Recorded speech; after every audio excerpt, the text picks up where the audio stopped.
O dia do Senhor. Achei-me em espírito, no dia do Senhor, e ouvi por detrás de mim grande voz, como de trombeta. Apocalipse 1:10. Este é o dia que o Senhor fez, regozijemo-nos e alegremo-nos nele. Saímos 118:24. No primeiro dia da semana, estando nós reunidos com o fim de partir o pão, Paulo, que devia seguir viagem no dia imediato, exortava-os e prolongou o discurso até a meia-noite. Atos 27. No primeiro dia da semana cada um de vós ponha de parte, em casa, conforme a sua prosperidade, e vá juntando, para que se não façam coletas quando eu for. 1 Coríntios 16:2. A mudança de posição do sábado. Ao estudarmos a Bíblia, devemos prestar atenção ao espírito da palavra. Se tivermos um espírito suscetível ao ensino, notaremos com que frequência há mudanças de posição na Bíblia. A isto é o que referimos por encontrar fatos, pois nestes fatos a luz está escondida. Quando os fatos mudam, a luz também muda. Tal coisa acontece com o sábado. Bem no começo, o sétimo dia era o sábado. Se alguém não descansasse era punido, sendo apedrejado até a morte. Os 4 evangelhos nos mostram que o Senhor Jesus foi ressurreto no primeiro dia da semana. Ele manifestou a si mesmo posteriormente 5 vezes naquele mesmo primeiro dia da semana. O livro de Atos relata que o dia de Pentecostes também caiu no primeiro dia da semana, já que o 50º dia era, na verdade, o primeiro dia de uma outra semana. O primeiro dia da semana é o 8º dia. Em nenhum lugar na Bíblia nos é dito que Deus ordenou que o dia do Senhor fosse substituído pelo sábado. Não, Deus simplesmente fez a mudança ser percebida nos fatos.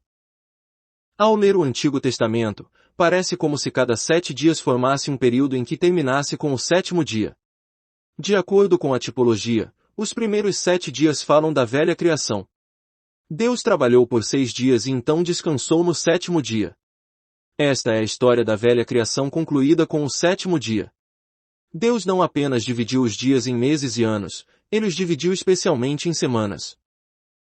Se a ressurreição do Senhor Jesus tivesse acontecido no final da semana, então o Antigo e o Novo Testamento teriam sido confundidos para sempre, porque teríamos tido a nova criação e a velha criação na mesma semana. Mas o Senhor Jesus ressuscitou no primeiro dia da semana, marcando desse modo um novo começo, o da nova criação. Desejamos que os novos convertidos se lembrem deste princípio na Bíblia, que um dia em cada 7 dias é separado para propósitos espirituais. Nesse dia nenhum trabalho secular deve ser feito para que se possa dedicar o tempo às coisas espirituais. A Igreja no Novo Testamento tem sido conduzida naturalmente pelo Espírito Santo para que tivesse esse dia no primeiro dia da semana, o dia da ressurreição do Senhor Jesus. Ao contrário daqueles que viveram nos dias do Antigo Testamento, não somos cobrados por aquilo que não podemos fazer. Não, na Nova Aliança não há sábado, somente o dia do Senhor. Deus não proíbe fazer certas coisas no dia do Senhor como era anteriormente no sábado. O sábado no Antigo Testamento é apenas uma figura. Com a vinda da realidade, a figura perdeu o efeito. O sábado, assim como o sacrifício de touros e cordeiros, perdeu o efeito. O Evangelho chegou. O homem entrou no descanso através do Evangelho. Ele é agora capaz de servir a Deus. Esta é a realidade do sábado. Então, sob a nova aliança, não temos nada a ver com o sábado, isto não é tão simples como parece ser. Se a nossa interpretação de Apocalipse capítulos 2 e 3 está correta, a parte legalista encontrada na cristandade vai aumentar. Os novos convertidos, no entanto, devem conhecer a diferença apresentada aqui. O princípio do sábado é parte do Evangelho como é o sacrifício na cruz do nosso Senhor. Todo o rebanho de bois e ovelhas do Antigo Testamento aponta para o Cordeiro de Deus, o Senhor Jesus. Quando ele veio, os bois e ovelhas deixaram de ter efeito. Se alguém hoje oferecer um touro ou um cordeiro como sacrifício, ele blasfema do nosso Senhor. O Senhor se tornou o sacrifício, sendo assim, como pode um touro ou um cordeiro ser oferecido novamente? Do mesmo modo, agora que chegou o Evangelho, as pessoas podem descansar em Deus. Deus terminou todo o trabalho da redenção na cruz do seu Filho. Aquele que ouve a palavra de Deus entra no descanso, não no trabalho. Através do Evangelho somos capacitados a descansar diante de Deus. Somente depois de entrarmos no descanso é que podemos nos levantar para servir. Desde que o descanso do Evangelho veio, o sábado perdeu o sentido.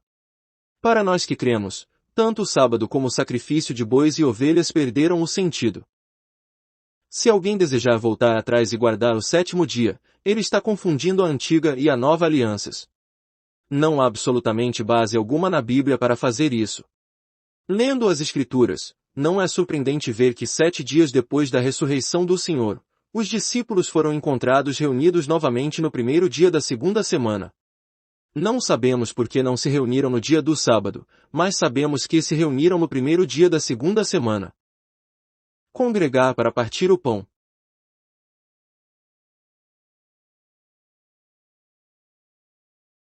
No primeiro dia da semana, estando nós reunidos com o fim de partir o pão, Atos 27. Reparem a estrutura gramatical aqui. A segunda oração indica que eles se reuniam para partir o pão no primeiro dia da semana. Isto não aponta para nenhum primeiro dia específico da semana, mas simplesmente se refere a cada primeiro dia da semana. Portanto, este se tornou, naturalmente, o dia quando todas as igrejas se reúnem para partir o pão em memória do Senhor. Qual dia é mais excelente do que este, o primeiro dia da semana? Hoje somos o povo da nova aliança. Uma de nossas características como sendo este povo é que nos reunimos com o Senhor no primeiro dia da semana. Este é o dia da sua ressurreição, um dia no qual nos regozijamos e nos alegramos. Partimos o pão para testemunhar que o nosso Senhor já morreu por nós, partimos o pão para testificar a unidade da igreja. Além disto que devemos fazer, há também outras coisas que podem ser feitas neste dia. O partir do pão tem 2 significados nas Escrituras, um é o de lembrar do Senhor e o outro é o de ter comunhão com todos os filhos de Deus. Um mostra a nossa comunhão com Deus e seu Cristo, o outro revela a nossa comunhão com o corpo de Cristo, o qual é a igreja. Quando partimos o pão, comungamos com o nosso Senhor, porque o pão representa o Senhor. Mas também, quando partimos o pão, temos comunhão com todos os santos, porque este mesmo pão representa a igreja. Nós, sendo muitos, somos um só pão. Por esta razão, o dia do Senhor é o melhor momento para termos comunhão com todos os filhos de Deus como também com o Senhor. É literalmente impossível para mim dar a destra da comunhão para cada um dos filhos de Deus na terra. No entanto, em cada dia do Senhor, todos os filhos de Deus tocam um único pão. Aonde quer que estejam, eles tocam o mesmo pão que eu toco. Desta maneira eu toco todos os filhos de Deus. Aqui eu encontro todos os meus irmãos e irmãs como também o meu Senhor. Eu não tenho somente comunhão com aqueles que partem o pão comigo na mesma reunião, mas também com todos cujas mãos tocam o pão através de todo o mundo. Nós, sendo muitos, somos um pão. Quando eu parto o pão com eles, também tenho comunhão com eles. Os novos convertidos devem aprender a guardar um relacionamento transparente com todos os filhos de Deus. Devem aprender a amar e perdoar desde o início. Quem é aquele que a Bíblia ensina que não deve tocar a mesa do Senhor? Aquele que não perdoa. Tal pessoa não está habilitada a tocar o pão. Por não perdoar a falta de alguém, terá alguma coisa entre ele e aquele outro filho de Deus. Não devemos ser invejosos em relação a alguém e nem recusarmos ter comunhão com quem quer que seja. Não se deve permitir que algo se interponha entre os irmãos. Além daqueles que têm sido excluídos por razões de conduta ou verdade, não devemos recusar comunhão a ninguém. Todos os filhos de Deus em toda parte deveriam estar em comunhão. Daí haver uma necessidade muito real de perdão e amor. Possam os nossos corações aproximarem-se de todos os filhos de Deus. No primeiro dia da semana, estando nós reunidos com o fim de partir o pão, está a maneira exposta claramente na Bíblia. Isto não tem nada a ver com o sábado. A única similaridade é que ambos os dias foram separados da semana para um propósito específico. A Bíblia nunca consente com qualquer tentativa de mudar o sábado para o dia do Senhor. Sob a nova aliança, Deus escolheu um outro dia para lembrarmos do Senhor. 3. Dar. Quanto à coleta para os santos, fazei vós também como ordenei às igrejas da Galácia. No primeiro dia da semana cada um de vós ponha de parte, em casa, conforme a sua prosperidade, e vá juntando, para que se não façam coletas quando eu for. 1 Coríntios 16, 1-2. Aqui encontramos a segunda coisa que deve ser feita no primeiro dia da semana. Paulo repetiu para as igrejas na Caia a mesma ordem que ele havia dado anteriormente às igrejas na Galácia. Em cada dia do Senhor havia algo a ser feito. É bastante evidente que durante o tempo apostólico, o primeiro dia da semana era um dia especial. Se Paulo queria encontrar os judeus, ele os procurava no sábado, mas se queria achar os cristãos, tinha de fazer isto no primeiro dia da semana. Isto não era verdade apenas para as igrejas na Caia e na Galácia, mas também o era para todas as igrejas em toda a parte, porque o primeiro dia da semana é um dia muito especial para os cristãos. Nesse dia partimos o pão para lembrarmos do Senhor. Nesse dia ofertamos de acordo com o que o Senhor nos tem concedido. Não é surpreendente o fato de que dar é para ser feito uma vez por semana e não uma vez por mês. Muitos esperam até o fim do mês e alguns até mesmo esperam até o fim do ano. Mas Paulo nos diz que devemos ajustar contas diante de Deus no primeiro dia de cada semana. Deveríamos separar nossa contribuição ao Senhor na medida em que Ele nos dá a cada semana. Trabalho durante toda a semana, separo então uma certa quantia daquilo que o Senhor me tem dado durante a semana e dou a Ele. Sempre considero isso uma coisa excelente. Partimos o pão por um lado e contribuímos por outro lado. Lembramo-nos de como o Senhor deu a si mesmo por nós e então também damos algo ao Senhor.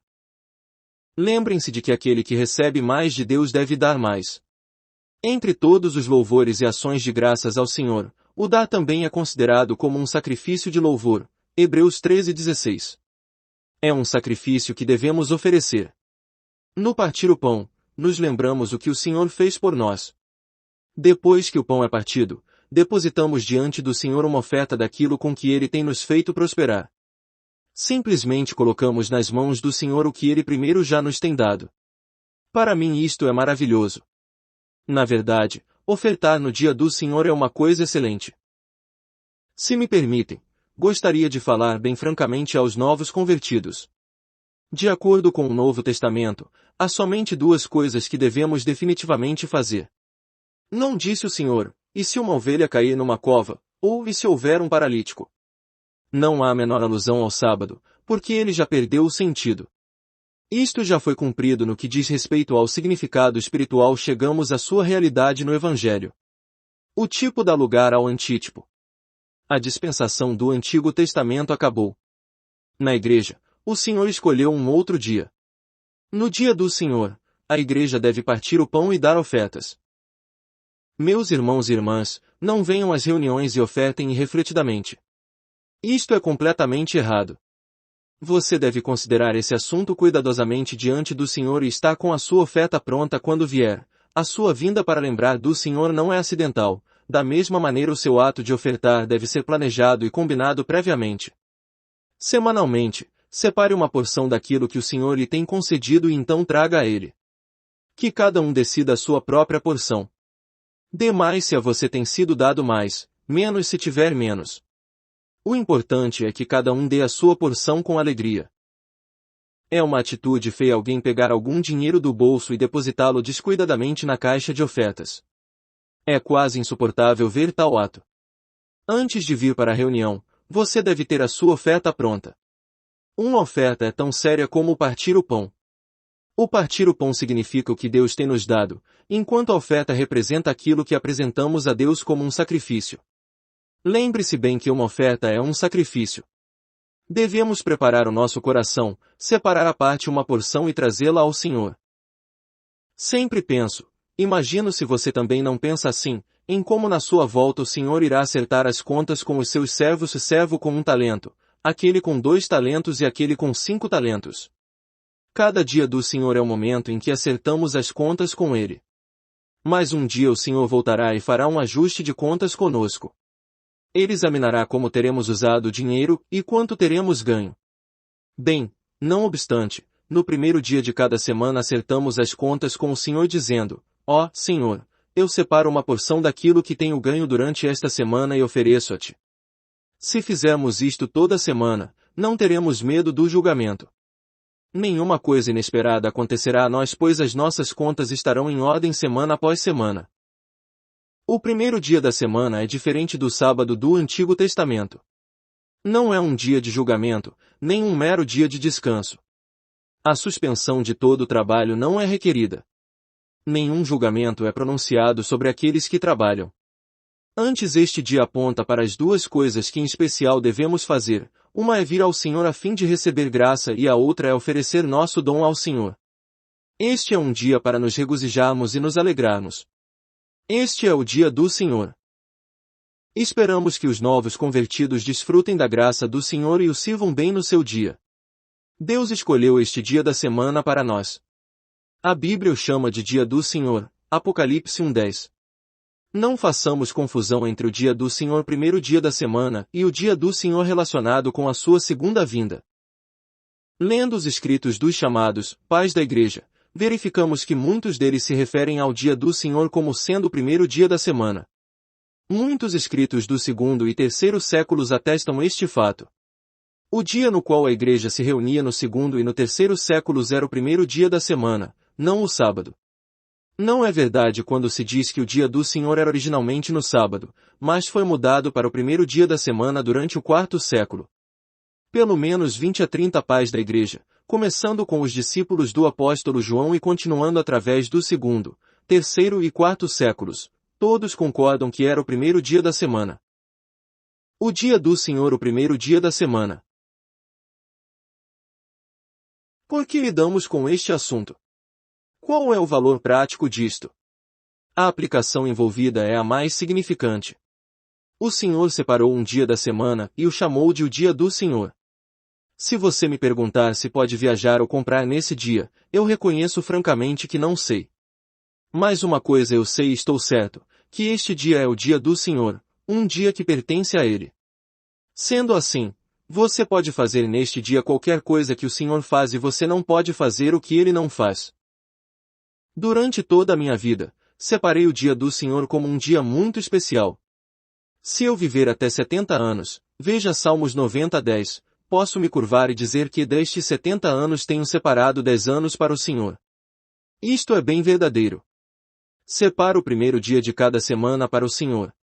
O dia não é meu, mas do Senhor. As suas horas não pertencem a mim, mas a Ele. Se descanso, descanso para o Senhor; se trabalho, trabalho para o Senhor. Se faço ou não alguma coisa, é tudo para o Senhor. Não há nenhum sabor do sábado, alusão ou punição nele. Simplesmente ofereço o dia completamente ao Senhor. Creio que o apóstolo João disse bem quando escreveu: achei-me em espírito, no dia do Senhor, Apocalipse 1:10. Enquanto esperava pelo Senhor, ele achou-se em espírito. Muitos podem testificar que são movidos pelo Espírito Santo no dia do Senhor. Possa esse dia ser o dia quando o Espírito Santo move a igreja. Possa esse dia ser um dia de bênção para nós. É certo dizer: acho-me em espírito no dia do Senhor. Espero que todos os novos convertidos vejam o que dia do Senhor é e, assim, oferecê-lo a Ele dizendo: Senhor, este é teu dia. Será uma grande bênção para a igreja se muitos começarem desde a juventude a oferecer este dia ao Senhor. Ó Senhor, neste dia alegremente parto o pão em lembrança de Ti, também trago o que tenho e ofereço a Ti. Todo o meu tempo durante este dia é para ser gasto para Ti. Se isto é verdade, a bênção de Deus será derramada abundantemente na igreja.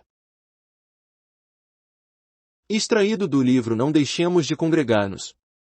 Vatmanei. Inscreva-se no canal. Desfrutar é bem melhor.